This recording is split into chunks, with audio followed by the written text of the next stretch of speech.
Información precisa, completa, veraz, objetiva e independiente. Directo a tu pantalla. Radio Caracas Radio presenta Voz de América. El diario El Nacional volverá a circular en Venezuela por suscripción y gracias al apoyo de imprentas aliadas, según informaron representantes del periódico. Jorge Macriniotis, gerente general de ese medio de comunicación, subrayó que El Nacional es una empresa que responde por sus empleados y sus lectores, por lo que tomaron la decisión de ahondar en un nuevo modelo de negocio e informó que comenzarán a imprimir en agosto. Entran en la página de suscripciones.elnacional.com, eligen su plan de preferencia y a partir de agosto lo tienen en sus puertas todas las mañanas. Macriniotis reconoció que la circulación del diario podría tener un impacto legal, pero también un impacto positivo en la sociedad venezolana. A ellos no les gusta que yo comunique la información ni la noticia y yo voy a seguir comunicando la noticia como debe ser. Que el impacto que tiene con el venezolano el volver el impreso es primero la esperanza de que una empresa es capaz de surgir sin aliarse con el gobierno. Después poder manejar la información en físico, porque muchas veces nos bloquean los portales, o sea, nos limitan los accesos. La gente no tiene electricidad, posiblemente no tiene para comprar datos, posiblemente ni siquiera tienen para un teléfono móvil. Entonces, ¿por qué no dejarles el papel por escrito que lo puedan compartir? El Nacional dejó de circular en 2018 por trabas gubernamentales para tener acceso a papel periódico. Y hace un mes, efectivos de la Guardia Nacional tomaron la sede del diario, cumpliendo una orden judicial. La semana pasada, un juzgado aumentó a $30 millones el monto de la multa que el rotativo debe pagar al diputado chavista Diosdado Cabello como indemnización por daño moral tras haber ganado una demanda por difamación, luego de que el periódico replicara un reportaje del diario ABC de España en el que le vinculaba con narcotráfico. Carolina Alcalde, Voz de América, Caracas. A pesar de estar en el pico de la pandemia, el gobierno argentino decidió levantar la cuarentena estricta y permitir la realización de actividades comerciales, económicas y sociales con protocolos luego de varios meses de cierres y prohibiciones. La vicepresidenta Cristina Fernández de Kirchner pidió que la pandemia no debe transformarse en una discusión política y destacó el avance de la vacunación con la llegada de miles de dosis a través de vuelos desde Rusia, China, Estados Unidos, México y Europa. Por favor, dejemos la vacuna y la pandemia afuera de la disputa política. Por favor, dejémosla fuera de la disputa política. Vemos países que han acaparado millones de vacunas, a punto tal que tienen 8 vacunas por cada habitante, frente a países que están penando por tener una vacuna. ¿No sería mejor que todos los argentinos unidos le pidiéramos a esos países que sean solidarios y por favor envíen las vacunas al resto del mundo? Desde la oposición, el diputado Luis Juez remarcó que la sociedad ya está cansada de las medidas del gobierno y de la crisis económica. No, la expectativa de la gente es cero. La gente no le cree al presidente, pero tampoco nos cree a nosotros. Entonces lo que hay que tratar de hacer es bajar la expectativa al piso. Decirles, lo vamos a cuidar, vamos a hacer lo imposible, vamos a tratar que haya la menor cantidad de muertos posible, vamos a tratar que la economía no se destruya del todo, pero vamos a estar mal. No hace falta que prometamos estupideces. El gobierno argentino anunció que incorporará 2 grandes centros de vacunación nacionales que se incorporarán a los hospitales, universidades, salas sanitarias y centros comunitarios. Desde Buenos Aires, Argentina, informó Juan Ignacio González Prieto, para La Voz de América.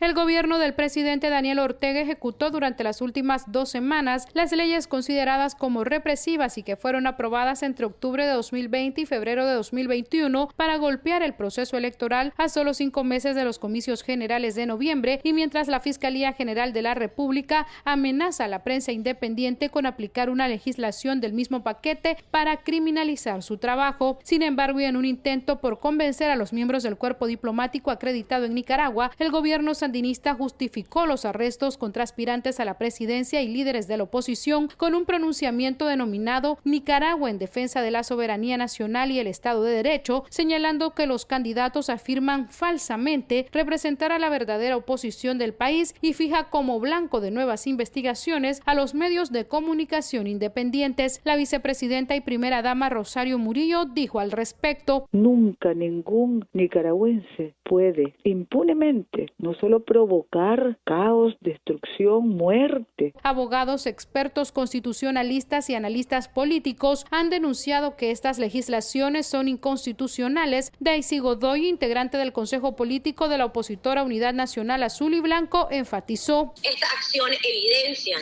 que el único mecanismo con el que cuenta para permanecer en el poder es por medio de la fuerza. Como producto del contexto actual que se vive en Nicaragua, el gobierno de Estados Unidos ha sancionado a una treintena de funcionarios públicos, entre ellos diputados y miembros de la familia presidencial. Daliana Ocaña, Voz de América, Nicaragua.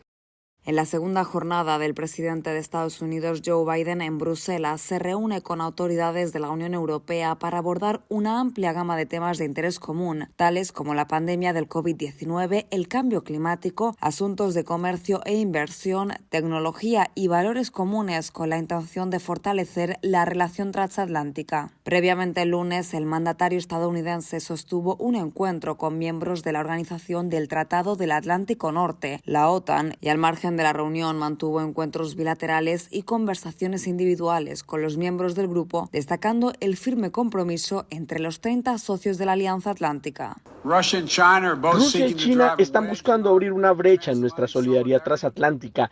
Estamos viendo un aumento en los ciberataques, pero nuestra alianza es la base sólida sobre la que sigue construyendo nuestra seguridad colectiva y nuestra prosperidad compartida.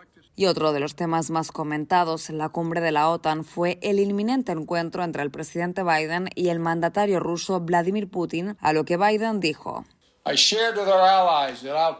compartí con los aliados lo que le transmitiré al presidente Putin, que no busca un conflicto con Rusia, pero que sí responderemos si Rusia continúa con sus actividades dañinas.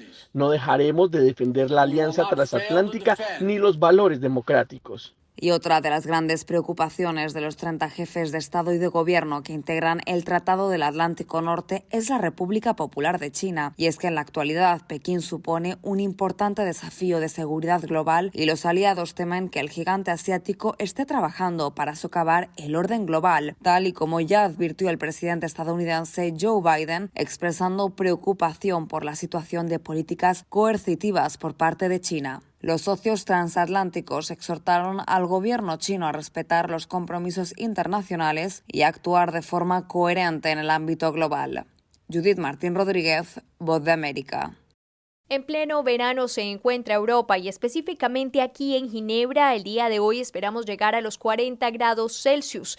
Va llegando a su final el primer viaje internacional del presidente Biden y precisamente esta será la ciudad en la que cerrará toda su visita. Momento que ha captado la atención del mundo por lo esperado del cara a cara que sostendrá aquí con su homólogo ruso tras hacer presencia y sostener diferentes reuniones uno a uno con mandatarios de otras naciones participantes en el Grupo de los 7 y por supuesto también en el encuentro de la OTAN. Restablecer las relaciones con los países aliados ha sido una de las prioridades en su agenda de visitar al continente europeo e incluso el primer ministro británico ha definido a Joe Biden y su actitud como un aliento fresco. Ahora buscar puntos de acuerdo con Rusia será su meta. El propósito es establecer las líneas rojas. Así ha demarcado el mandatario estadounidense un punto de partida para el diálogo con el presidente Vladimir Putin, que se llevará a cabo este miércoles en Parc Lagrange, un parque que está establecido aquí en Ginebra, Suiza. Dejaré claro al presidente Putin cuáles son las áreas en las que podemos colaborar, dijo el mandatario, a lo que agregó que de no poder llegar a esos puntos consensuados por una continuación de la actitud del Kremlin ante hechos como los ciberataques, Estados Unidos responderá. Este encuentro, en el que por primera vez dialogan siendo ambos mandatarios, no demarcará su primera charla. Han tenido momentos de diálogo y que son realmente cordiales. Para este momento se espera, por supuesto, con mucha expectativa cuáles van a ser los resultados, pero ante esto el presidente Biden ha dicho los reportará de manera individual, puesto que no considera que estas conversaciones con el presidente Putin deban tener lugar frente a todos los medios. Información que le seguiremos entregando desde Ginebra, Suiza. Soy Laura Sepúlveda de La Voz de América para Buenos Días América. Mientras las tropas estadounidenses se dedican a un retiro completo de Afganistán, el jefe del Comando Central de los Estados Unidos, general Frank McKenzie, informó que Estados Unidos no planea apoyar las fuerzas afganas con ataques aéreos después de que se complete la operación de salida total de las tropas, y agregó que cualquier ataque que se haga en Afganistán después de esa movilización es porque el objetivo es atacar la nación o sus aliados.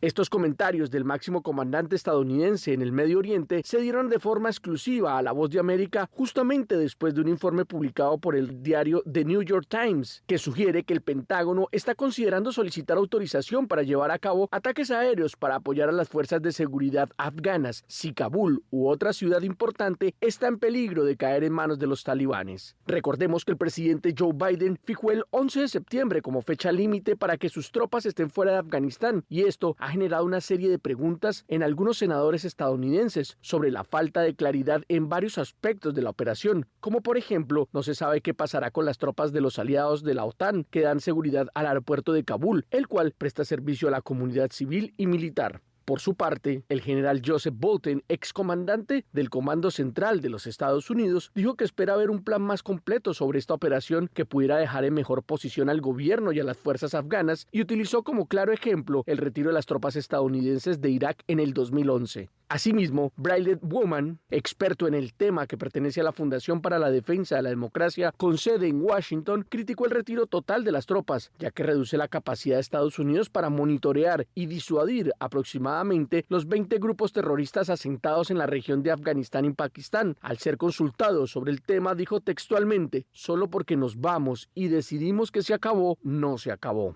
Durante los últimos 18 meses, Estados Unidos pasó de tener casi 80.000 soldados a unos 40.000 actualmente, y para septiembre espera tenerlos a todos reubicados en diferentes puntos del mundo, lo que implica una gran logística. Héctor Contreras, Voz de América, Washington. Estados Unidos superó esta semana las 600.000 muertes por COVID-19, mientras la desaceleración de las tasas de vacunación amenazan el objetivo del gobierno de que el 70% de los adultos reciban al menos una dosis y 160 millones de personas estén completamente inoculadas para el 4 de julio. El éxito inicial del lanzamiento de la vacuna en Estados Unidos ha tenido un gran impacto en el ritmo de las muertes por COVID-19, y ahora debieron transcurrir 113 días para pasar de 500.000 a 600.000 muertes, y este es calificado como el segundo salto más lento de 100.000 decesos desde que comenzó la pandemia. En el más triste de los recuerdos para todos, el país pasó de 400.000 a 500.000 fallecidos en solo 35 días, y ahora el promedio de muertes por COVID-19 en 7 días ha caído casi un 90% desde su pico en enero. Sin embargo, y pese a este alentador panorama, los centros de vacunación no están logrando llenar su capacidad para inocular personas, y el temor crece por la preservación de las vacunas debido a que una vez que un vial es abierto, debe ser utilizado completamente. En ese empeño están ahora los funcionarios de la administración Biden, y la vicepresidenta Kamala Harris dijo durante una visita a uno de estos centros en Carolina del Norte. La Agencia Federal de Alimentos y Medicamentos ha dicho que son seguras de usar. Pasaron por las pruebas y aprobaron, por lo que las vacunas, permítanme decirlo nuevamente, son seguras, gratuitas y efectivas. Y es así de simple. Si está vacunado, está protegido. Si su comunidad está vacunada, las tasas de COVID-19 en su comunidad bajarán. Si bien el epicentro de la pandemia se ha desplazado a lugares como Brasil e India en los últimos meses, Estados Unidos sigue siendo el país más afectado en términos de muertes acumuladas.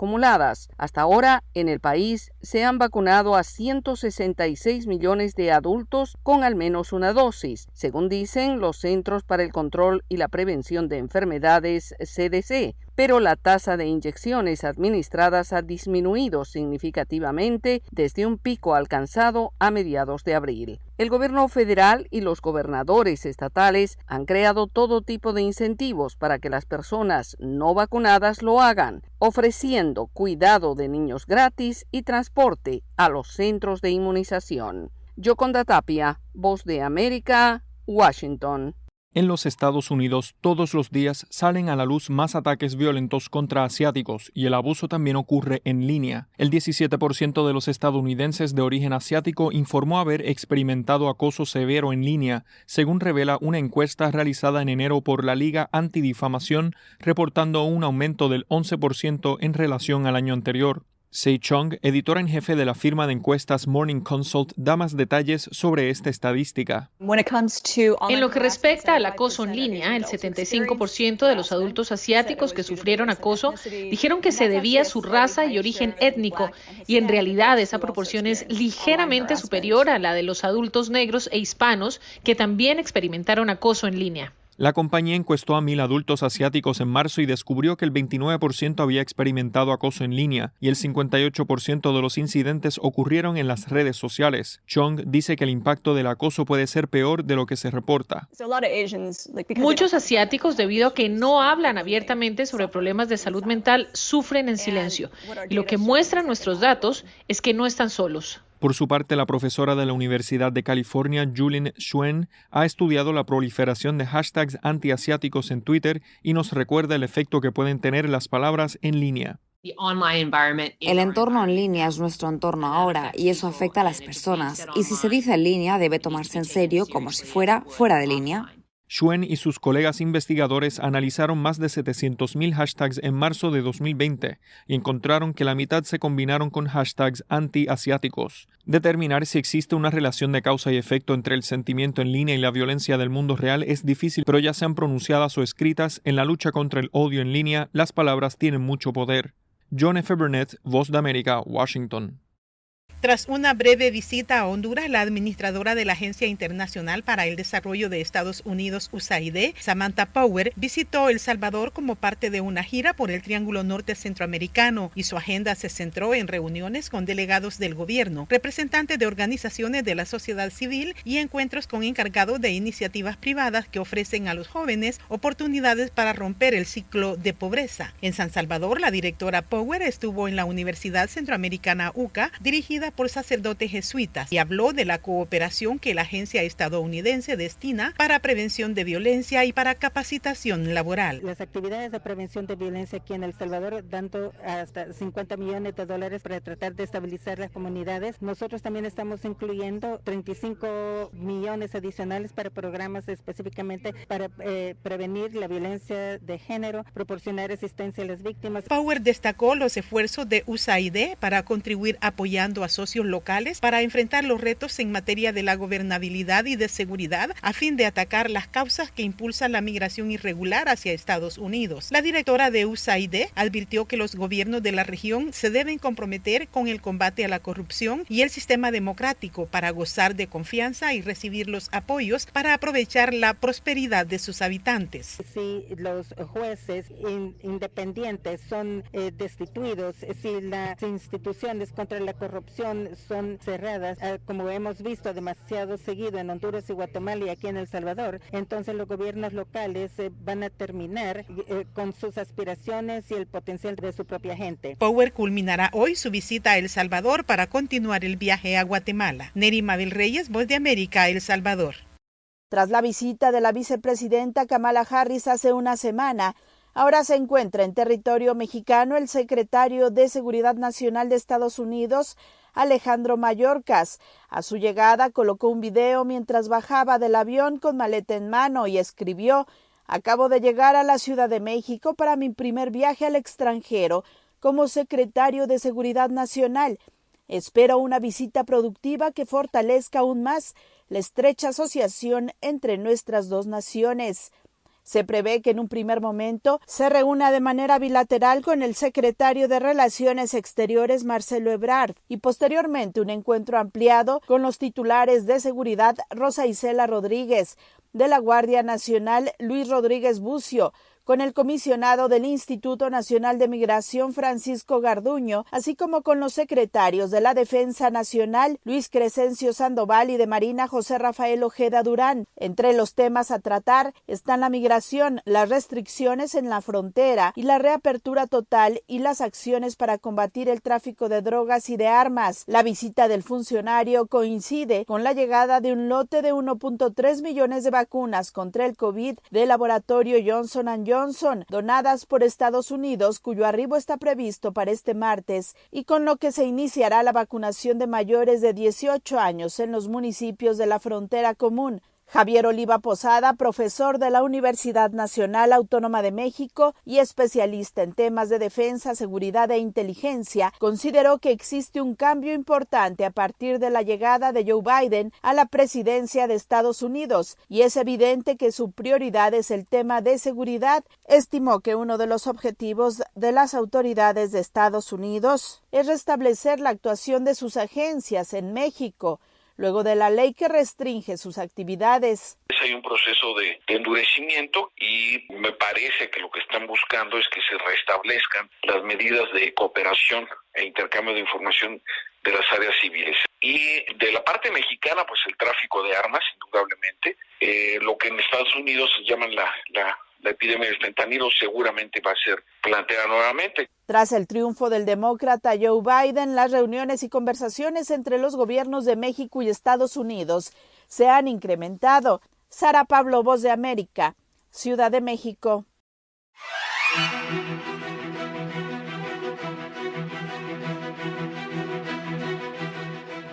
Cordiales saludos a nuestra audiencia desde Washington. Soy John F. Burnett y hoy en Conversando con la Voz de América abordamos el tema de la reciente visita de la vicepresidenta de Estados Unidos, Kamala Harris, a México y Guatemala con el objetivo de mitigar tanto la corrupción en la región centroamericana como para atender la crisis migratoria que se enfrenta ahora. Sobre este tema, nuestra corresponsal en Guatemala, Eugenia Sagastume, entrevistó al padre Juan Luis Carvajal de la Pastoral de Movilidad Humana y quien trabaja de cerca con migrantes y ve con cierto recelo las propuestas estadounidenses.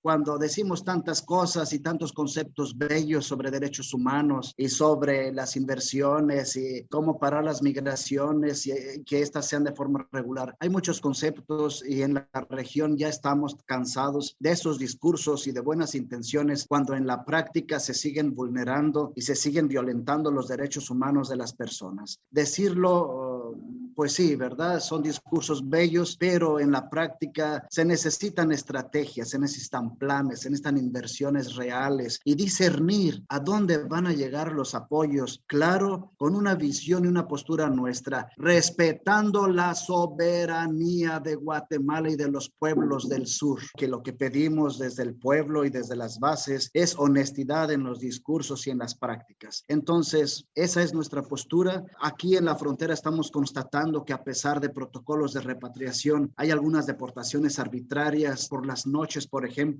que son deportados desde los estados del sur de los Estados Unidos para los estados del norte de México y después los ponen en vuelos hasta aquí, hasta Tapachula, hasta el aeropuerto. Después son trasladados en autobuses y son tirados y abandonados aquí en la frontera. No solo guatemaltecos, también hondureños, salvadoreños. Entonces, por un lado, vemos esos bonitos escenarios donde se alaban y donde dicen que están haciendo tanta cosa, y por otro lado, en la periferia, aquí en las fronteras, estamos viendo y estamos constatando unas historias de terror que pasan, abusos en las detenciones, en las repatriaciones, una falta de integración a las personas que son deportadas, aunque les hagan firmar el retorno voluntario. ¿Qué opina de esta fuerza de tarea que anunció la vicepresidenta Kamala Harris en contra del tráfico de personas, sobre todo de migrantes?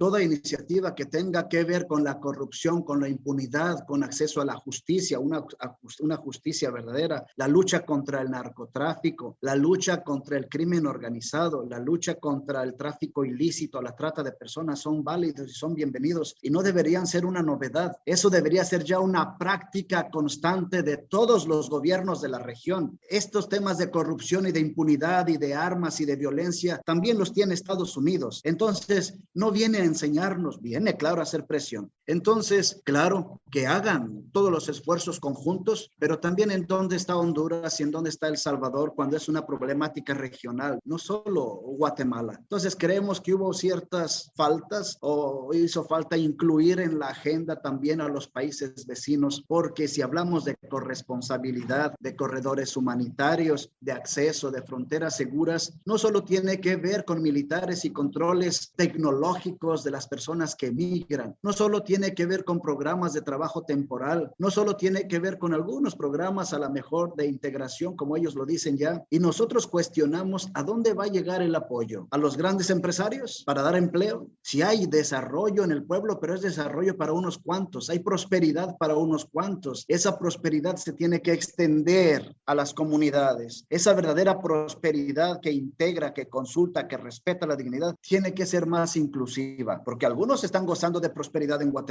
pero son un pequeño porcentaje. Entonces, ¿qué entienden cuando nos hablan de prosperidad y de progreso y de desarrollo? ¿Desarrollo para quién? ¿Progreso para quién? ¿Prosperidad para quién? Esta es la pregunta. Y cuestionamos por qué no se tomó en cuenta algunas de las organizaciones civiles, organizaciones de base, para que nos escuchen a los que estamos viviendo de cerca y atención personalizada a los migrantes, para que escuchen nuestras historias. Entonces, yo creo que todas estas acciones conjuntas y esos esfuerzos que se hagan, pero queremos ver por dónde, con quiénes, de qué manera, con recursos. Vienen con los billetes en la mano, pero que sean claros y que sean honestos.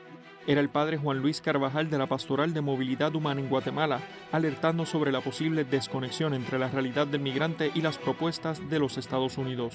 Esto fue Conversando con La Voz de América.